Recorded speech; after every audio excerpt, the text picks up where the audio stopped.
The XRP community should be revolting right now. Chris Larsen, a co-founder of Ripple, just endorsed Kamala Harris. Yes, the current vice president, who under her administration allowed Gary Gensler to not only sue Ripple, but hurt the XRP community. If Kamala Harris was changing her mindset and pivoting on crypto, this would be a different conversation, but she's not. And we have the data to prove it. We know who her economic advisors are. You even have Brad Garlinghouse, the CEO of Ripple, applauding Trump's running mate for criticizing the SEC's crypto bias, because the SEC has been extremely biased. Kamala Harris's economic policies are being advised and ran by Mike Pyle and Brian Deese. The very guy responsible for writing this in January of 2023 with the administration's roadmap on mitigating cryptocurrency risks. Now, to summarize this, they pretty much believe it would be a grave mistake to enact legislation that is essentially positive and reverses course and deepens the ties between cryptocurrencies and the broader financial system. They do not want TradFi or traditional financial markets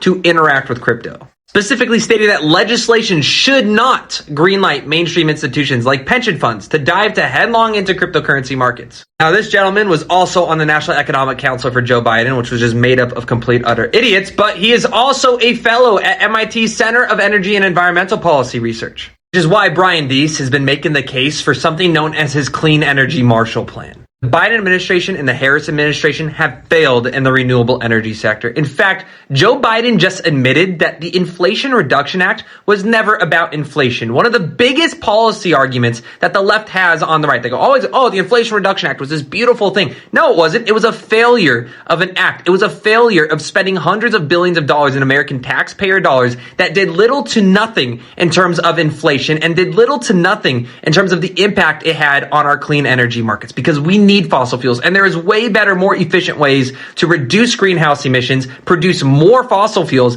and actually save the environment than building offshore wind farms. But I will digress. Listen to what Joe Biden had to say. My investments, the most significant climate change law ever.